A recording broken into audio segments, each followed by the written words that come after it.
It's great to be here. Certainly, it remains to be an honor to serve as the state forester of our great state, Georgia, and it's something that I take very seriously and something that really I'm humbled to be able to do. 2.5 years now into this role, and for some of you, I just want to let you know that we in Georgia, we are the #1 forestry state in the nation. And that's a pretty big deal. And I hope that you are aware of that every day when you're out putting management on the ground, and the impact and the relationship with the work that you're doing and the connectivity that has to the claim that we do forestry better than any other state in the nation.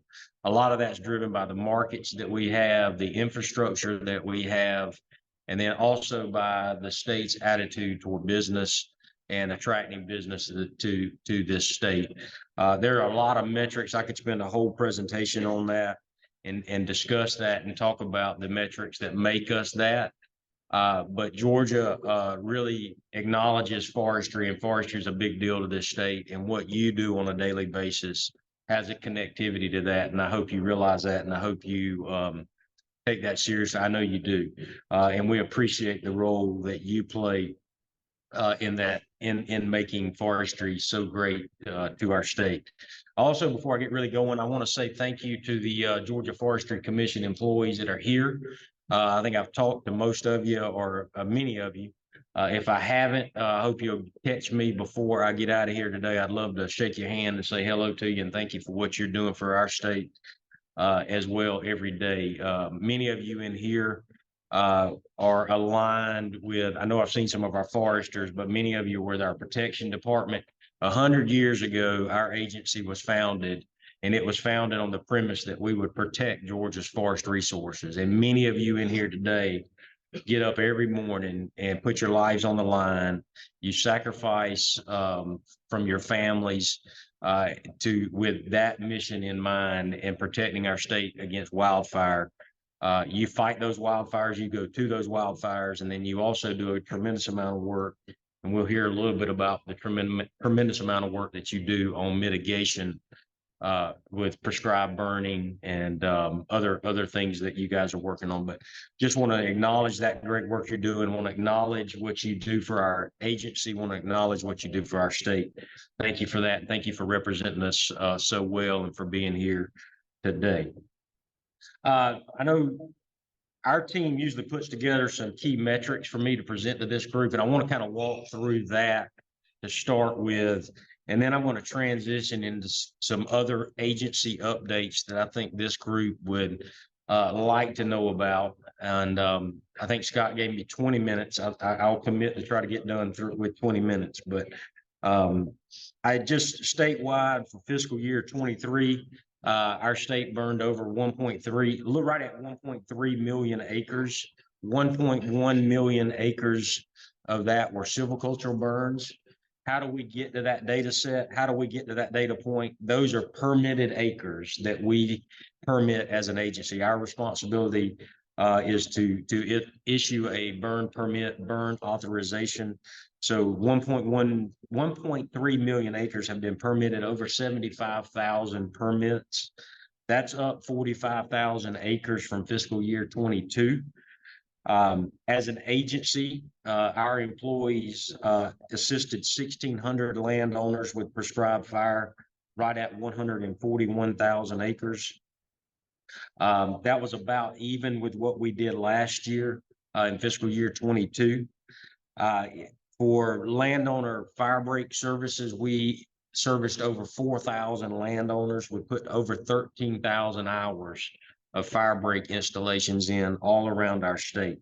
Both of those were increases in our numbers from fiscal year 22. So thank you for the work that our folks are doing and for the good work that they're committed to doing. And really the message that I've communicated to our team, and I think this is important for other practitioners, private consultants, and the landowners that are in the room. The message that I've communicated to our team and what I'm real excited, and I think they're attracting or buying into, is that, every day we get up to go to work, and it's no different than being in the private sector or being in a business. You're trying to attract an investment. And how do you attract that investment? And the way we attract that investment is through providing services. And the more services that we provide and the greater service that we provide, we'll get the attention of our investors. Our investors is the state legislature, right? The appropriators. So the more relevant work that we're doing on the landscape, prescribed fire being a large portion of that, the greater opportunity we have to attract investment.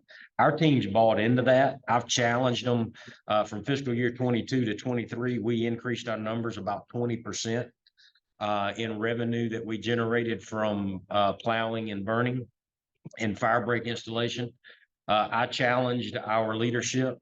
Willie Boston's back here. He's one of our area fire management officers. He was in the meeting when I challenged our folks, let's have equal or let's have similar improvement in fiscal year 24 as well. So I'm real excited about that, because what gets me excited about that is that if we continue to add value to this state, which I know that we already add value, but the additional value that we add will attract investment from our leaders and from our appropriators.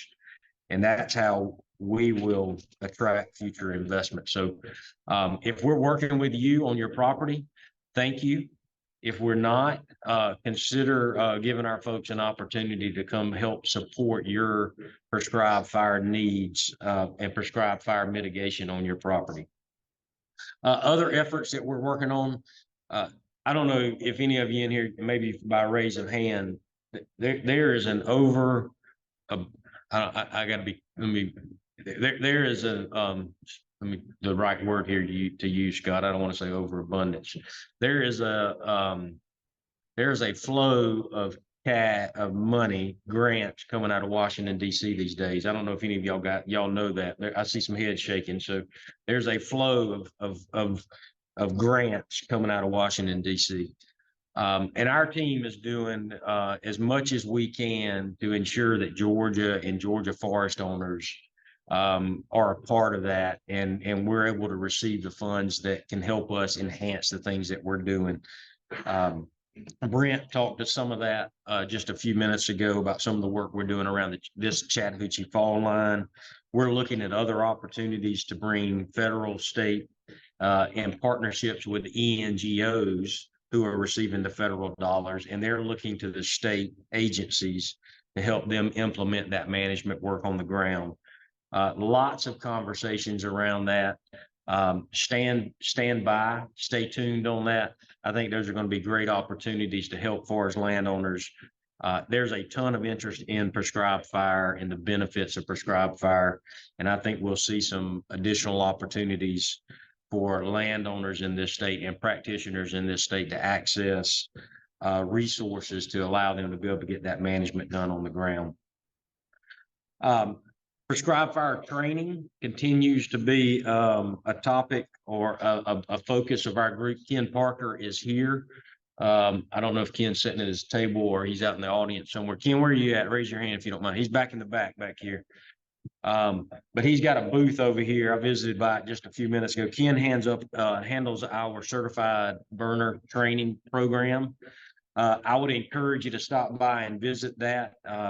The benefit for being a certified prescribed burner is that you have the capability to go online and submit a burn request the day before and have that approved back to you in your email inbox or on your Apple i15. If you got that, the titanium version, it'll come to you there. You can get your certification there.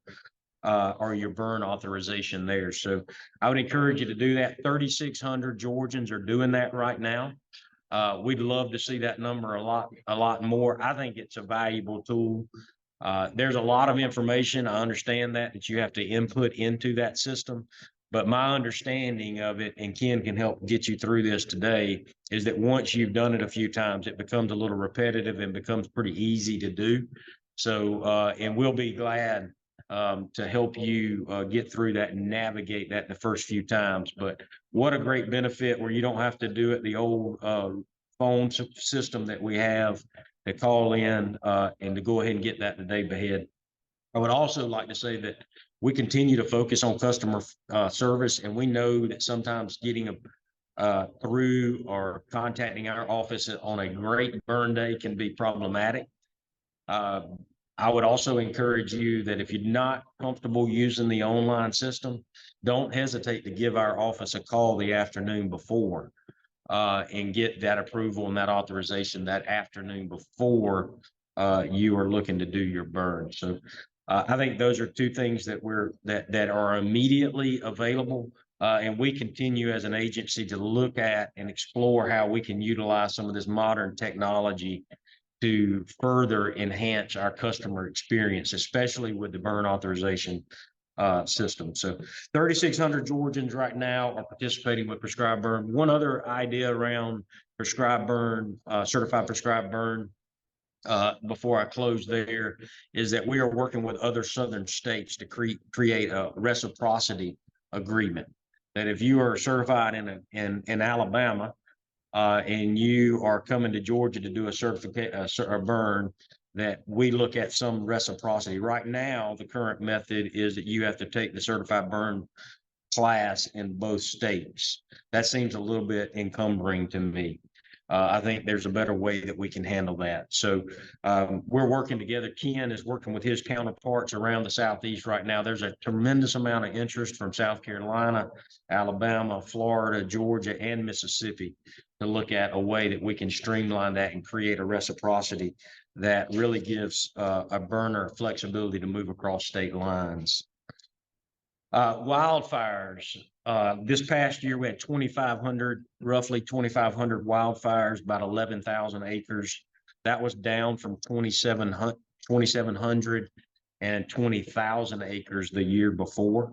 Our average fire size is 4.1 acres in our state. Our response time is 25 minutes to a prescribed, excuse me, some of you may have experienced 25 minutes on your prescribed fire. No, I'm just, to a wildfire, we respond within 25 minutes. And really, I mentioned that because I just want our state and I want our landowners and I want this prescribed burn community to recognize that Georgia still takes wildfire and protecting our forests from wildfire very, very, very serious. We understand that timber resources in this state are valuable to the 91% of private landowners that own those trees. We understand that that's cash in the bank. There's a plan for that resource. It may be to send your child to school. It may be for retirement. And we take it very serious to get out and protect your forest from a wildfire. Our fiscal year 24 trend and outlook looks very similar to what it was in fiscal year 23.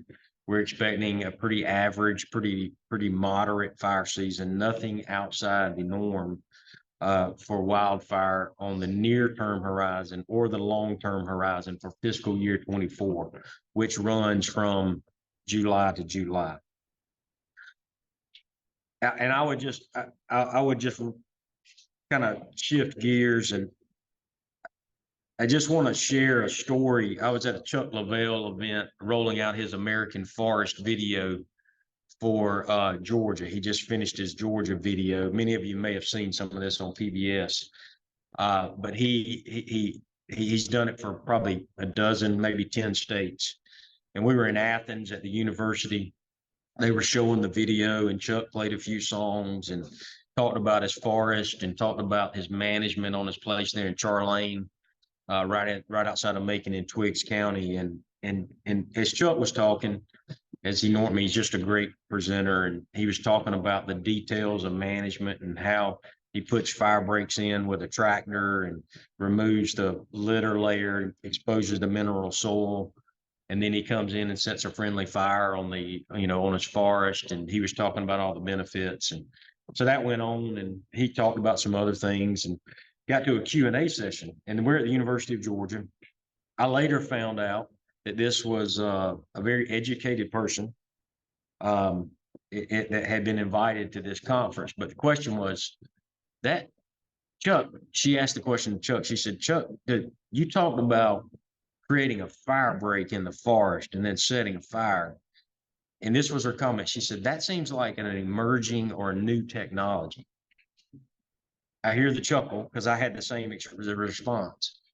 But why I tell you that is that we've still got a lot of work to do on talking about prescribed fire and communicating prescribed fire to the masses. This was a very, very, very educated, and I won't say who she was, but it was a very educated professional that asked that question, that didn't understand. She said, that's a technology that should be deployed out west to prevent wildfires. And it just reiterated to me that sometimes we get comfortable talking to maybe the same folks, but there's still a huge opportunity to share what you guys do on a daily basis and talk about the value of prescribed fire, not only for the multiple benefits, but for wildfire suppression and wildfire mitigation efforts. So I share that story with you. It was just a great reminder for me that we have a tremendous amount of work to do ahead of us and talk about the value of prescribed fire. And then lastly, I just want to close. I got asked this question just a few minutes ago. We were standing over, I think it was Nathan Klaus. We were talking about our resources and did we have individuals assigned to the Western U.S. But to date, since July the 1st, we've sent out 142 of our individuals. And I say we sent them out.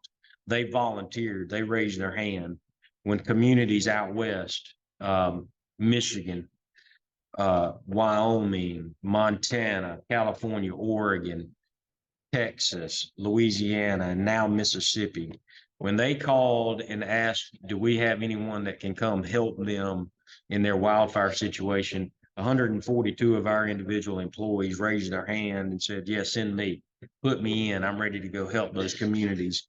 And I'm thankful for that servant mentality and that servant attitude that our folks have. We've also sent out 74 pieces of equipment. Most of that has gone to Texas and to Louisiana. And I had the opportunity last week to visit Louisiana and visit some of our employees that were out there on a 31,000 acre wildfire called Tiger Island. And what stood out to me was, I told you guys when I first started my presentation today, I've been here 2.5 years. I haven't experienced a major wildfire situation. I haven't seen a major wildfire outbreak in our state, fortunately, and I'm thankful for that. But what stood out for me when I went to the Tiger Island fire and I visited with our folks on the ground is it looked a lot like Southeast Georgia. And when I came home from that, what I came home with is that is a real potential for our state is wildfire, and really having a tremendous impact on a forest, having a tremendous impact on a community. And, I'm thankful that our folks are going out there. You asked me why we support those states, because I'm there's probably going to come a day when we're going to have to ask those states to help us as well. So building those relationships, sharing our teams with them, sharing our resources with those other states is beneficial in building those relationships. It also builds experience, and it brings that experience back home to our state. And I would just end with this. I think last year when I was talking to this group in Tifton, I talked about our turnover and I talked about our employees and I talked about some of the challenges we were having there. 75% of our rangers have less than 5 years of experience. 1 out of 3 have less than 3 years of experience. And we're still getting a lot of good work done. We set a record year in revenue for landowner services with a very inexperienced workforce. but a workforce is ready and willing and trying to get work and trying to help landowners and landowner services get completed. What's interesting to me is, and I hope you find this as encouraging as I do. This year, I'm proud to report that we have 15 vacancies in our ranger workforce. Those are that since I've been here, it's hovered around 45 to 55 on an annual basis of vacancies. I don't know what that tells me. We just did a batch hiring of 32. Was it 30 or 32? Will, I'm putting you on the spot. Somewhere 30-ish. We had right at 300, about 280 applicants for those positions. Previously, when we were hiring, we were getting one applicant or two applicants for one position, and then nobody would show up at the interview. I don't know what that's telling us.